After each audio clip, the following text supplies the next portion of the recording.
Assalamualaikum warahmatullahi wabarakatuh. Ini Muhammad Hafiz Adam ingin mengerjakan kuis AI di mana disuruh membuat studi kasus sistem pakar bebas. Di sini saya milih untuk membuat studi kasus sistem pakar diagnosis penyakit tanaman tomat, yaitu dalam eh, section forward chaining. Oke. Oke, jadi dari studi kasus ini fakta awalnya dapat ada 7. Apa saja? Daun menguning. 2. Bercak coklat pada daun. 3. Tanaman layu meskipun tanah lembab. 4. Muncul bintik putih kecil di bawah daun.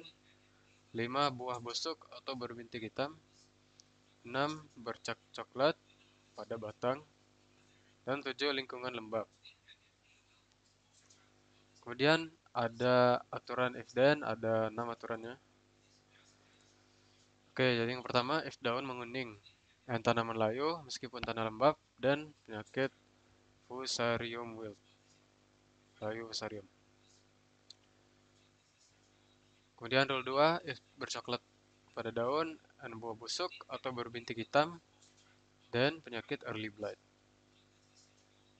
Rule 3, if muncul bintik putih kecil di bawah daun dan daun menguning, penyakitnya adalah serangan kutu kebul. Oke, next. Rule 4, if tanaman layu meskipun tanah lembab dan bercak coklat pada batang, penyakitnya bacterial wilt. Next. If buah busuk, mana tadi ya? If buah busuk atau berbintik hitam dan lingkungan lembab dan penyakit anthracnose, yaitu busuk buah.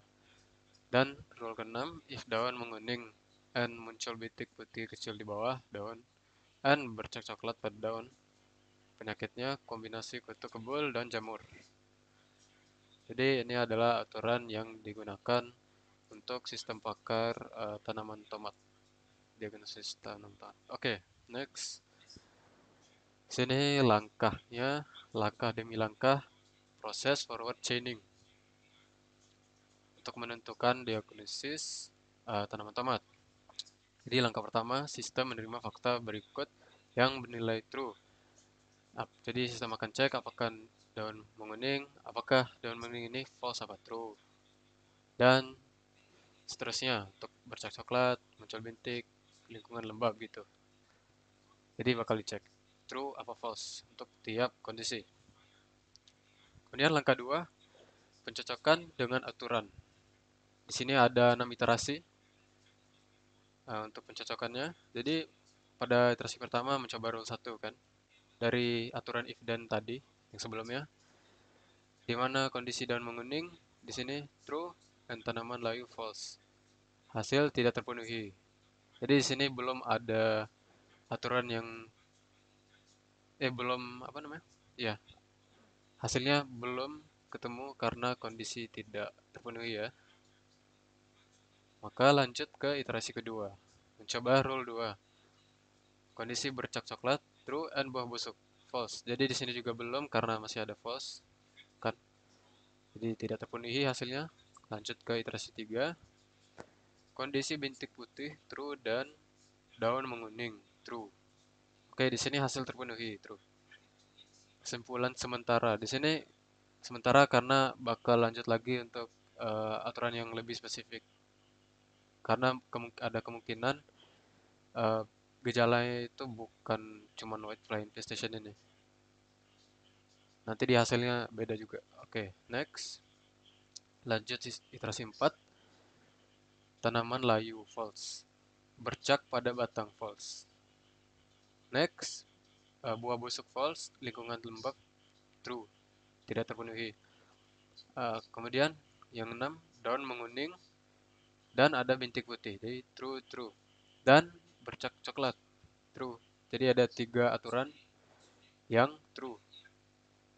Jadi yang disimpulkan adalah ada gejala whitefly dan fungal infection. Jadi ada 2. Kemudian lanjut ke langkah 3. Jadi ketika rule 3 dan 6 sama-sama terpenuhi, rule 6 lebih spesifik karena membutuhkan tiga kondisi. Sistem memilih rule 6 sebagai kesimpulan akhir ya, karena rule 6 ini lebih spesifik. Kalau uh, rule 3 tadi kan cuman white fly. Tapi kalau lebih spesifik kan lebih baik, lebih efektif. Jadi si petani bakal lebih efektif memilih tindakan yang akan dilakukan ya sebagai solusi. Oke, next. Angka 4 output diagnosis, yaitu kombinasi whitefly, kutu kebul, dan infeksi jamur. Jadi di sini sebagai solusi untuk infeksi untuk diagnosis whitefly ya ada ini semprot dengan teksida berbahan aktif imidacloprid imidacloprid imidacloprid. Kemudian ada juga pasang perangkap kuning yellow sticky trap gitu. Kemudian infeksi jamur, untuk infeksi jamur berikan fungisida berbahan aktif tembaga, perbaiki sirkulasi udara, dan kurangi penyiraman dari atas. Oke, apa yang dapat disimpulkan? Jadi sistem pakar menggunakan forward chaining akan memindai fakta yang ada dan mencocokkannya dengan aturan untuk menghasilkan diagnosis penyakit tanaman tomat. Semakin banyak gejala yang terdeteksi, semakin akurat diagnosisnya. Ya kayak tadi, kayak dari langkah 6 ya, iterasi 6, di mana uh, sistemnya melanjutkan ke iterasi 4, 5, 6 untuk mencari diagnosis yang lebih akurat untuk memberitahukan si petani ada solusi yang lebih baik untuk diagnosis tersebut gitu. Kemudian sini poin-poinnya, di mana sistem pakar dengan forage ini efektif untuk diagnosis penyakit tanaman berdasarkan gejala pada umumnya ya, bukan cuma tomat gitu.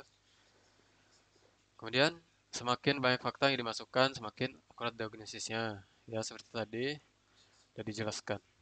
Kemudian sistem ini dapat dikembangkan dengan menambahkan solusi penanganan basis data penyakit atau integrasi dengan IoT, Internet of Things sensor di kebun gitu. Oke. Kemudian dengan sistem pakar ini petani dapat mendeteksi penyakit lebih efektif dan mengambil tindakan yang tepat untuk menyelamatkan tanaman tomat mereka. Jadi semuanya bakal bahagia karena tomatnya tidak lagi ada gejalanya gitu ya. Oke. Oke, jadi untuk quiz AI ini saja dari saya. Semoga nilai saya aman. Amin. Assalamualaikum warahmatullahi wabarakatuh.